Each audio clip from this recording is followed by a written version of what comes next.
Buenas noches y bienvenidos a Debate Público, el tiempo para la tertulia, aquí en Teleasturias, como siempre con invitados ya en nuestro plató.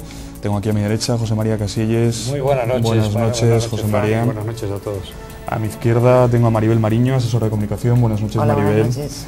Y a Héctor Tejero, representante del Foro Comarcal de Juventud de la Montaña Central de Asturias. Ahí es nada, cargo largo. Y bueno, hoy, si os parece, vamos a empezar. Tenemos que seguir hablando de este G20 que tanto nos está dando que hablar, que parece que no llega a la bolsa, la confianza del G20, el temor a la recesión global pesa más que la cumbre, la bolsa parece que... Y seguimos con noticias, parece que la segunda economía mundial, como es Japón, entra en recesión también. Terrorífico. No sé qué os parece todo esto. Nos parece terrorífico, yo creo. Ahora, yo, mira, por cierto, quisiera felicitar también al grupo que va detrás de nosotros, lo oí el otro día, bueno, ayer no es la primera vez, por supuesto, al de Economía, que este trío que tenéis aquí tan salado, que realmente explicaron muy bien una serie de cosas. Una de ellas era la ampliación del Banco de Santander, qué pasaba con eso, qué podía pasar, lo explicaron con una tarta maravillosamente bien. Que la verdad es que son gente muy amena y hay que felicitarlos.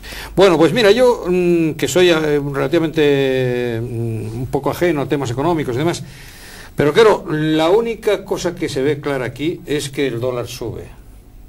No sé si vosotros tenéis la misma visión del asunto, ¿no?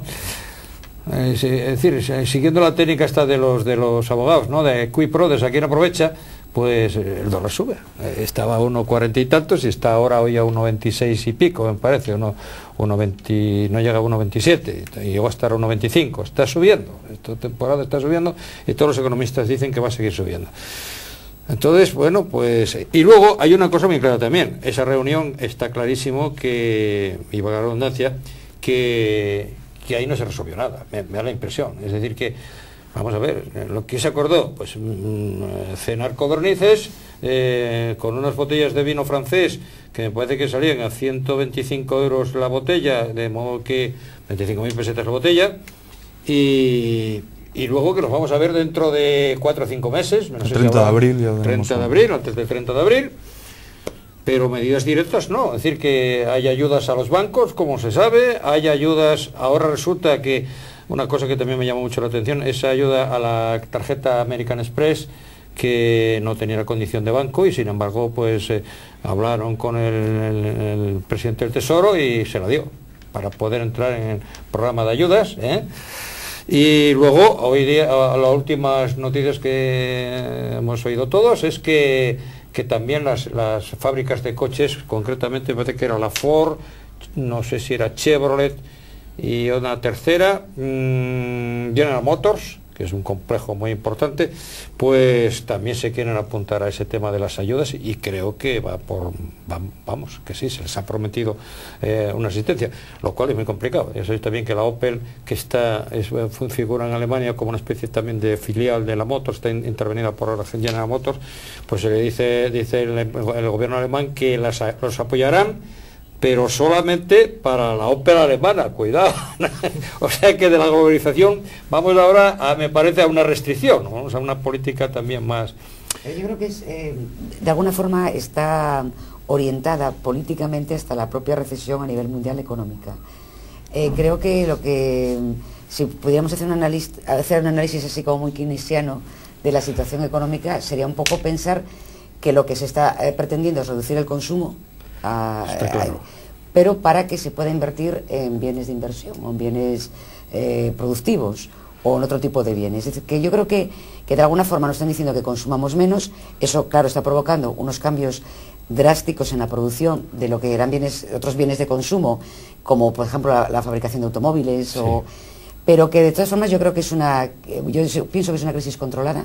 ¿Controlada? Sí, yo creo que lo que se está haciendo es una situación, además los medios de comunicación están siendo constantemente eco de una situación que aparentemente no hay unos baremos que podamos decir porque hay una crisis, todavía lo estaba comentando antes con el moderador, podemos recordar, y hoy concretamente estamos recordando con otra gente del sector empresarial, cómo hace unos años estaba el préstamo hipotecario a un 18%, sí. Estamos ahora todavía con el Euribor o con unos préstamos que están rondando el 5 o el 6%, sí, aproximadamente. Entonces yo creo que es una situación que se está creando para que la gente pare el consumo, no sé por qué, es decir, todavía no acabo de entender muy bien las razones, ¿no? Y por ejemplo, el que la bolsa esté pegando esos bajones, pues yo creo que es porque necesita liquidez. Como los bancos no están prestando, es decir, las empresas necesitan liquidez. Como los bancos son reacios a dar dinero, pues que están haciendo bajando el precio de la acción para que la gente que quiera invertir pueda comprar, es decir, se pueda de alguna forma capitalizar ese dinero, esas empresas, pero la bolsa de todas formas nunca es para mí es un baremo, no necesariamente, va por otros tiene otros cauces, ¿no? Otros cauces. El hecho de que la bolsa suba, de hecho, recuerdo, estamos casi en 3 crisis, hemos pasado desde los años 70 hasta actualmente, yo creo que esta es la tercera crisis, por decirlo de alguna forma, y yo creo recordar que la anterior crisis, la de los años 92, 96, ahora no sabría fijarla muy bien, pues la bolsa era el momento más esplendoroso de la bolsa. Sí. No necesariamente cuando hay una recesión la bolsa baja. Sí, es verdad, entonces, yo siempre, y quisiera incluso a la gente que nos escucha que no se alarme y que la gente haga su vida normal. Es que lo único que estamos arrastrando, yo creo que lo he dicho en esta mesa, es que estamos con un nivel adquisitivo muy bajo, sí, pero desde hace muchos años, con respecto a nuestros vecinos europeos y con respecto a otros países, que esa situación, y no había crisis, había una bonanza económica, y de hecho la construcción estaba construyendo muchísimo y haciéndose muchísimas promociones. Esa es una realidad. Esa realidad nos ha permitido que no tengamos ahorro, porque vivíamos al día, y como nadie nos decía que nos preocupásemos. Ahora, como ya nos están diciendo que nos preocupásemos, estamos viviendo con el mismo dinero que vivíamos, pero está claro que entonces la gente no gasta. Sí. Y lo que sí, a mí me parece, es la única situación que, por lo menos en España, me parece preocupante, es que al hilo de la situación de crisis han aprovechado muchas empresas para hacer regulaciones de empleo. Claro. El problema del empleo, eso sí que es grave. Creo que es una de las cosas que más nos va a hacer, por lo menos, temer cuál va a ser nuestra situación productiva o nuestra situación económica de mercado en los próximos meses y próximo año, ¿no? ¿Esto? Sí, bueno, yo por continuar en la línea en la que estábamos hablando, creo que la problemática viene a través de que estábamos viviendo por encima de nuestras posibilidades, algunas personas. Estábamos llegando a adquirir más de lo que podíamos llegar a pagar, entonces pues luego eso se paga. No podíamos seguir viviendo por encima de las posibilidades y eso pues necesitaba una regulación por alguna parte. Con esto no quiero decir que esté justificando la crisis. La crisis no tiene ninguna justificación y sobre todo lo que hablábamos antes de la regulación de empleo. Pues eso, primero nos estuvimos aprovechando, digamos, que de la gallina de los huevos de oro. Todo el mundo pensaba que la construcción iba a ser eso que nunca se iba a acabar, iba a ser un pozo sin fondo que nos iba a dar dinero sin ningún tipo de inconveniente. Y entonces ahora cuando llegan los problemas todos queremos tener las mejores soluciones. Me parece muy oportunista por parte de los bancos aprovechar ahora las ayudas que el Estado les ofrece. Y me parece una vergüenza por parte del Estado ofrecer esas ayudas a los bancos, porque creo que no necesita el banco la ayuda, quien necesita la ayuda es el ciudadano, que es el que en realidad está viviendo y sufriendo sin dinero. Entonces, ¿ahora qué están haciendo? Están prestando el dinero a los bancos para que luego esos bancos se lo presten a los ciudadanos, con un tipo de interés que luego los ciudadanos tienen que volver a devolver y se ven otra vez en el mismo ahogo. Esto es una pescadilla que se está mordiendo la cola, porque claro, si la empresa cierra, el ciudadano queda al paro. Si el ciudadano queda al paro, no tiene dinero. Si el ciudadano no tiene dinero, no puede comprar, con lo cual tiene que cerrar el otro comercio. Es un círculo vicioso en el cual estamos todos dentro y estamos todos cayendo por culpa de eso. Entonces yo creo que las ayudas no se deberían de dar directamente a los bancos, se deberían de dar a los ciudadanos que de verdad lo necesiten. Porque, ojo, no todos los ciudadanos lo necesitan. Claro. Hay quienes están aprovechando la situación y tienen el dinero. Luego, ¿qué pasa? Hay productos que está muy bien, tienen que encarecerse porque estamos en una crisis, no hay el suficiente producto, pero hay otros que están subiendo porque, bueno, vamos a aprovechar el momento. Ya que está el bombazo, ahí por ejemplo, lo que sería el índice de precios al consumo, y creo que vamos a hacer este año con un IPC más bajo que otros años. Y eso quiere decirse que lo que son bienes de consumo en general, quitando lo que es los energéticos, que eso sí ha tenido un incremento bestial. Claro, es que no ha habido una política energética la electricidad, en 20 años, claro.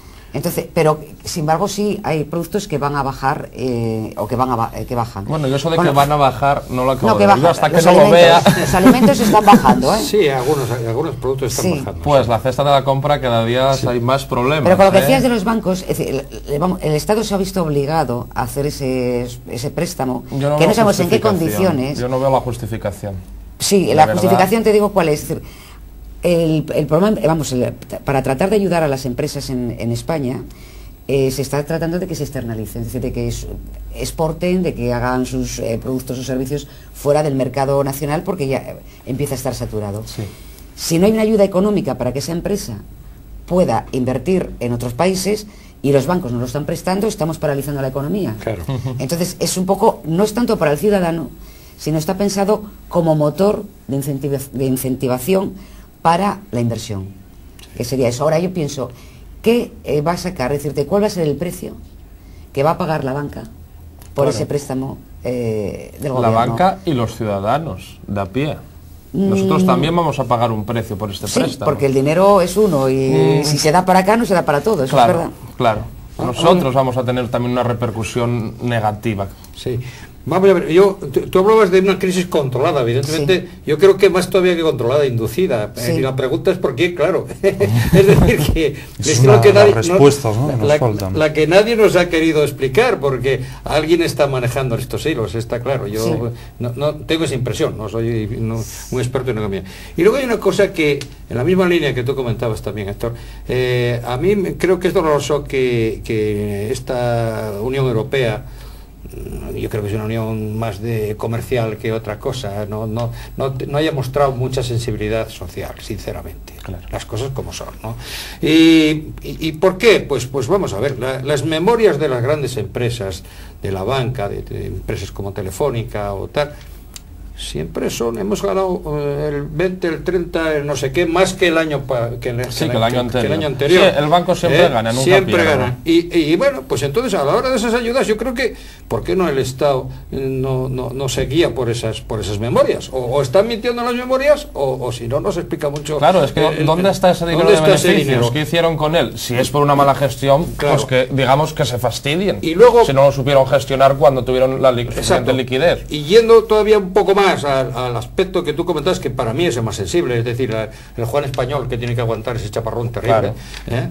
Pues ¿por qué cuando una empresa está o se queja de malos resultados lo resuelve con los expedientes de regulación de empleo, los famosos ERES, es decir, echando personal a la calle, hablando en plata, y cuando sin embargo tiene unos rendimientos muy altos, no aumenta el empleo? Porque podría decir, bueno, yo no le voy a decir usted en qué tiene que aumentar el empleo, diversifique usted sus actividades, claro, en investigación, en no sé qué, en creación de nuevos mercados, pero aumente usted el empleo. Pero fijaros, has dicho dos cosas que exigen como dos debates. A ver. Por un lado, yo creo que las empresas que están haciendo regulación de empleo no lo están haciendo porque la situación les vaya mal. Yo creo que eran empresas que tenían un gran peso social de trabajadores y presionados por subvenciones y por los sindicatos estaban manteniendo y dando, pues sabemos que las subvenciones muchas veces están en relación al número de trabajadores que contratas. Sí. Entonces era una rémora que yo creo que le están dando en este momento pues la salida. Una rémora que le está costando dinero y que ahora dice, oye, es que la situación yo no se la voy a poder aguantar. Eso sería una situación. Pero la que hablabas, ¿por qué llegamos a esta crisis? Pues yo tengo una hipótesis. Claro. La hipótesis es la guerra de Irak.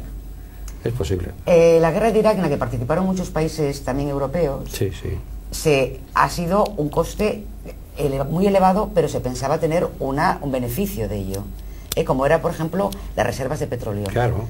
En parte hay una indemnización a través de petróleo. Claro, ya supuesto, no solamente para los países que participaron o que fueron aliados con Estados Unidos, sino que no solamente no se pudo recuperar ningún tipo de dinero, había muchas empresas que estaban apoyando y financiando la guerra, vamos a decirlo así, porque a su vez iban a tener una serie de resultados. Claro. Desde empresas energéticas hasta empresas de la más variada índole.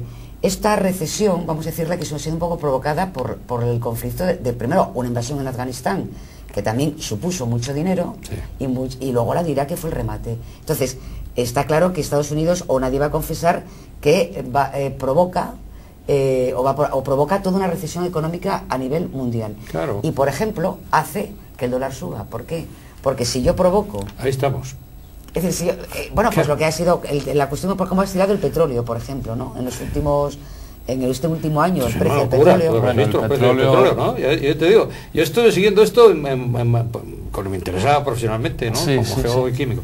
Y la verdad es que es una locura, es decir que el precio del petróleo pues estuvo desde menos de un dólar el barril, que son 159 litros, a 147, que esto no se había visto jamás. Sí. Y leyendo unos informes del jeque Yamani, que ya sabéis que fue el que ministro del petróleo de Arabia Saudí durante muchos años, pues este hombre decía, el precio del petróleo, es verdad que los métodos de prospección son más complejos, es verdad que tenemos que ir a buscarlo a zonas más profundas, todo eso encarece los procesos de investigación y los procesos de extracción. Pero vamos a ver, también las tecnologías son mejores y luego, claro, dice, jamás se puede explicar por esa vía el que haya llegado a 147 dólares el barril, eso es una barbaridad. Dice, como mucho sería razonable 50, él daba una horquilla 50-60 dólares el barril. 50, sí. Y ahí estamos, 53 ahora, me parece. Será para que andemos en bicicleta todos y fomentemos el deporte, porque... Y además es que hay suficientes reservas en el mundo en estos momentos para que no nos cuestionáramos la cuestión del petróleo. Lo que sucede que hay cantidad de países que no quieren que se exploten sus pozos petrolíferos porque entienden que es como el oro, es el oro, es decir, claro, son mis lingotes. Sí. Entonces todos los países del área o próximos a lo que sean los países o Emiratos Árabes, países productores, gran productores con una riqueza tremenda de petróleo, están ahí, no están vendiendo ni están extrayendo, con lo que, bueno, pues creo que hay una mano poderosa, que es la de siempre, ¿no? Es la que un poco nos permite todo siempre esto. Hay una mano. He leído algún informe de que los pozos, los maravillosos pozos de petróleo saudíes están bajando, las reservas están bajando de una manera sensible. ¿Por las están vendiendo? Sí, están vendiendo. Están bajando las reservas que tienen, de petróleo. Y claro, sin embargo están apareciendo nuevas reservas. Por ejemplo, delante de la costa de Brasil, pues hay ahí probablemente un yacimiento importantísimo, ya está evaluado. Lo hay en Nigeria, como sabéis muy bien, aquí al lado, relativamente.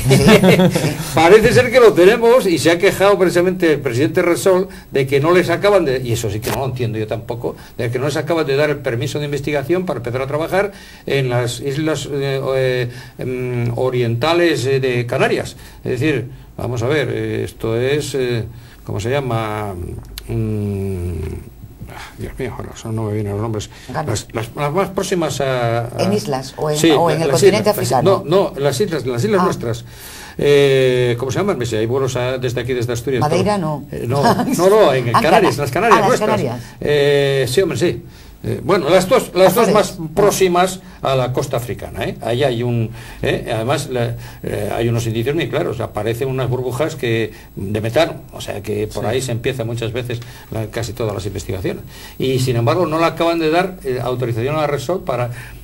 Un poco va en la línea que tú comentabas muy bien, de decir que son nuestras reservas, no las vamos a gastar. Los americanos, de hecho, están funcionando así. Ellos tienen unas reservas impresionantes, como sabéis, en Alaska, incluso también en las zonas limítrofes con el Polo Norte, más próximas al Polo Norte, como la tienen también los rusos, que son impresionantes, no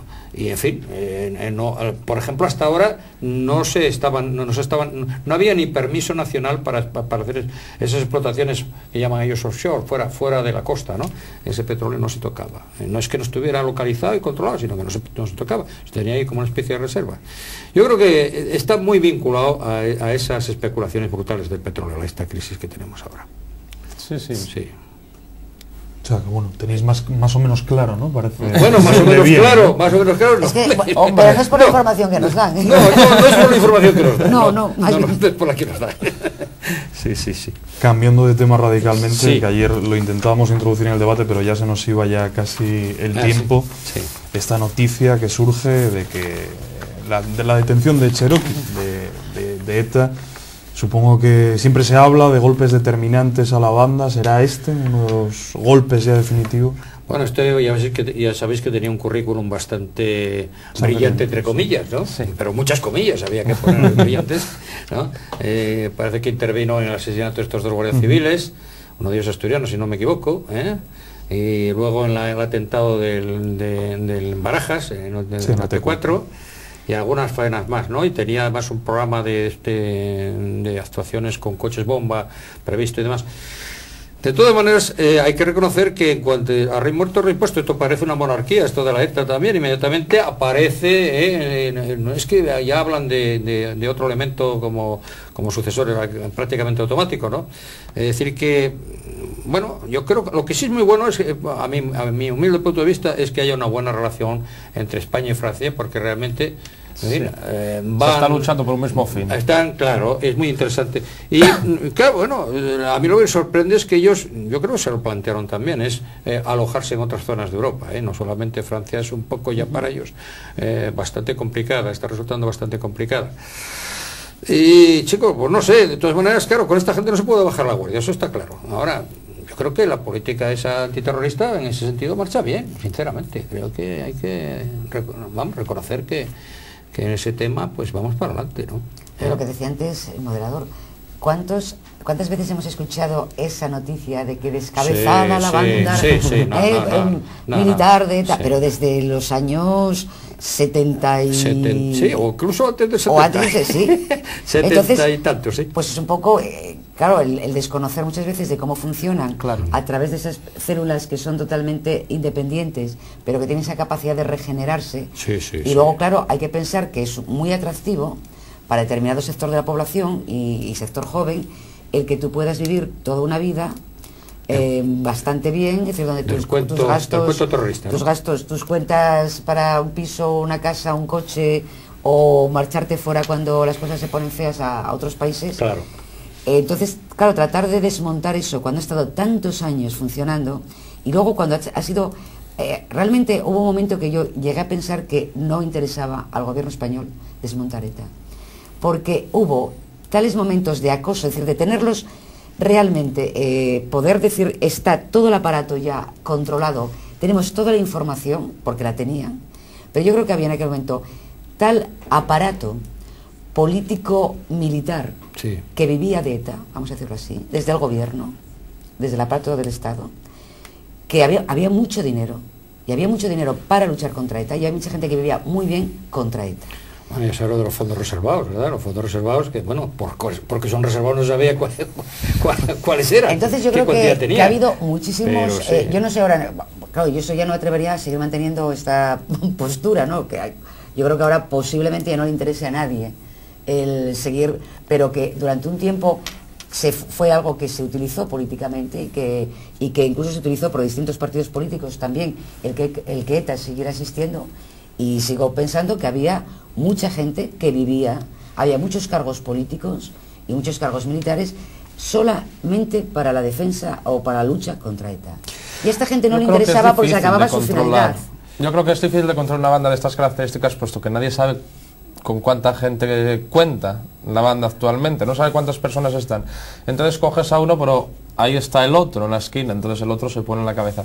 Creo que es muy difícil llegar a controlar una banda de estas características que ya digo, nadie sabe de cuántos socios, podemos hablar de socios, no sé de qué podemos hablar, de cuánta gente tiene ahí en ella. Entonces, acabar de liquidarla, yo lo veo complicado. Se le pueden ir dando al mismo tronco diferentes hachazos hasta que el árbol caiga, pero si ese árbol se vuelve a regenerar, es que no vamos a acabar nunca con esta banda. Se habla de la parte militar y no se habla de la parte ideológica o el ideólogo social, sí, que existe. Porque claro, el hecho de que tú acabes con una banda, o con lo que dices tú, que no sabemos cuántos forman parte de esa banda, pero es que hay unos ideólogos detrás. Sí. Es que ETA, hay una parte política que además está moviendo el País Vasco, está presionando al gobierno del Estado, y no solamente son porque haya una serie de atentados, es que yo creo que estamos quitando la importancia que tiene ETA. Es que ETA no solamente es decir, no porque se coja este señor, por decir algo, o esta banda, o se haga una redada que se quiten los cabecillas, va a seguir, ETA sigue, porque no solamente es una parte militar, hay una parte política que nadie está tocando. Claro, que el nacionalismo vasco, pues naturalmente se apoya en ETA. La famosa frase de ¿cómo se llamaba? De Arzayus, ¿no? De que ellos mueven el árbol y nosotros recogemos las nueces, pues es bastante expresiva, ¿no? Claro. Sí. Entonces, lo que hablábamos, como no se sabe cuánta gente está detrás de estas siglas, pues no sabemos por dónde vamos a poder atacar. Entonces, si no sabemos, si solo cogemos, digamos, que un migojo de toda la barra del pan, siga habiendo pan. Claro, y no, pero que pienso que no es para que nos pongamos todos contentos y que este titular, ETA queda descabezada tras la captura. Pues yo creo que queda descabezada hoy, pero mañana está encabezada y mañana puede volver otra vez a atacar. Nunca podemos quedar tranquilos. No solo lo que hablamos, no solo es Chero, que hay un montón de gente. Es como las sidras, ¿no? Cortas un trozo y regeneras. Sí. Lo que sí está claro, lo que decía Maribel, ¿no? En esa parte ideológica parece que últimamente hay, como si dijéramos, dos bandos, ¿no? Dentro de la banda, quien está a favor de esa lucha armada y quien parece que opta por dejar la lucha armada y meterse en el mundo político, ¿no? Pero está utilizando pero es que están interpenetradas, esa es la realidad. Se utilizan. La parte política subvenciona, no olvidemos los cargos en ayuntamientos, por ejemplo, que tenía esta gente, vamos, algunos de estos, fueron diputados nacionales en algún caso. Y esta moza que detuvieron ayer o antes de ayer en Francia, esta era concejal.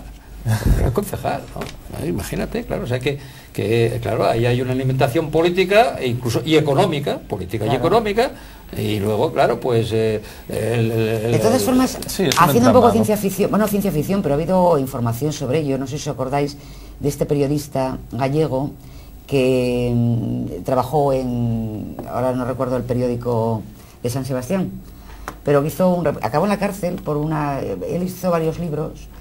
Y en unos casos él hablaba de la impenetración o de la penetración que había de ETA con el contrabando de droga. Sí, también. Y la alimentación que había, es decir, de la red del narcotráfico, cómo se alimentaba las arcas del terrorismo, y el terrorismo les daba apoyo militar o apoyo estratégico a las bandas armadas. Yo creo que hay todo un tejido que no desconocemos, pero que es un tejido económico fuerte. Y yo sigo pensando que es muy fácil el poder descabezar todo eso en el momento que los bancos, tanto en Suiza o donde sean, diesen cuenta de esos movimientos económicos. Y sería, incluso hace años todavía era más fácil, porque abrir una cuenta fuera de España para un español era una cosa muy complicada. Hace bastantes años, y se podía entonces todavía llevar un registro muy claro de esas cuentas. Entonces, ¿qué está pasando? ¿A quién estamos protegiendo? Todavía yo esa pregunta necesita una respuesta. Esa es otra pregunta que necesita respuesta. Esa otra más. Hoy dejamos todo preguntas en el aire.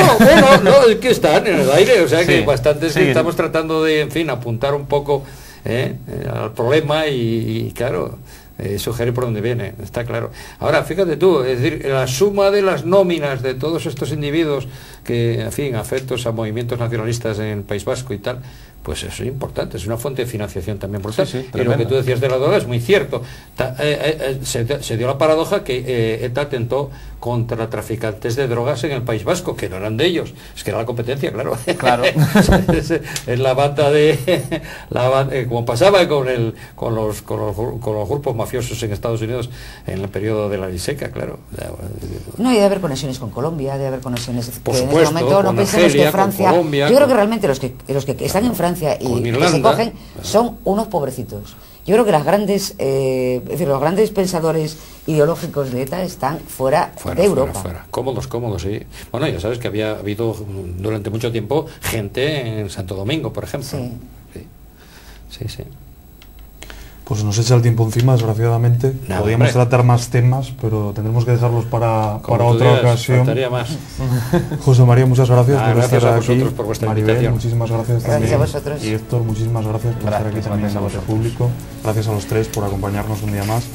Y nosotros volveremos fieles a nuestra cita en Debate Público, ya saben, de lunes a jueves, aquí después de Redacción de Asturias, el tiempo para la tertulia, para el debate, aquí en esta casa.